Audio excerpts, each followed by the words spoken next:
For people responsible for the security of computer systems, the main goal should be to ensure safety of data stored in those systems.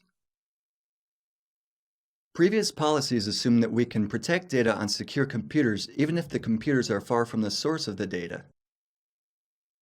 For instance, if you have the database server that is connected to 400 computers, you cannot guarantee its security by setting up a firewall on each of the machines. In the real world, nobody would protect information like that.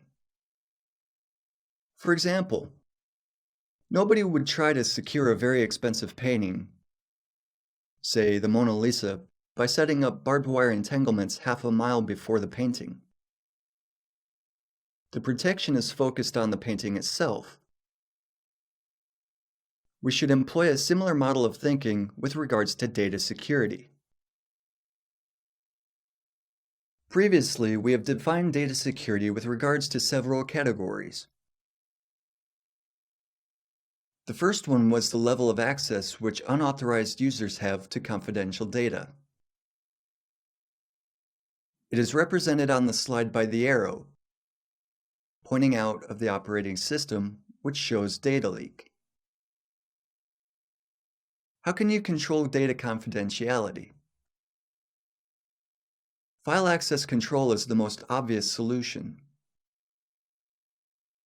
This means to grant access permission to read or write files and folders. Another solution is data encryption.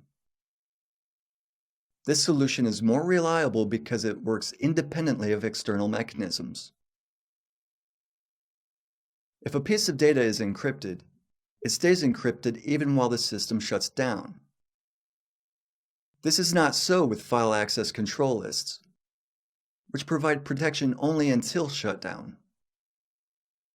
It is problematic to strike a balance between the right amount of security and wide availability of data. The more effective the security, the harder it is to read the data.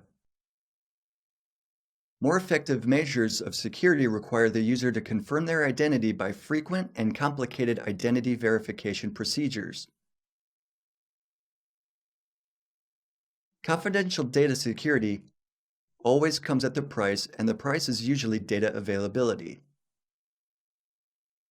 The protection of data integrity usually entails more than just purely technological solutions.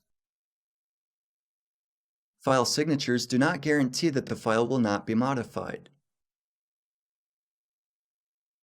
Here again, security policy, which we will discuss in detail later on, is essential. As is the case with data confidentiality, data integrity protection affects data availability. The more we try to secure data integrity, the harder it is not only to modify it, but also read the data.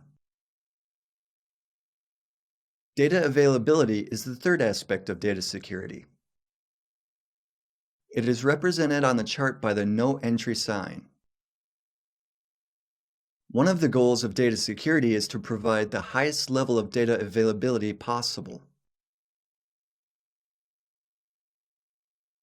We have already mentioned that availability can be achieved by professional technologies, such as high availability clusters or data replication strategies. Of course, 100% availability is by definition unachievable.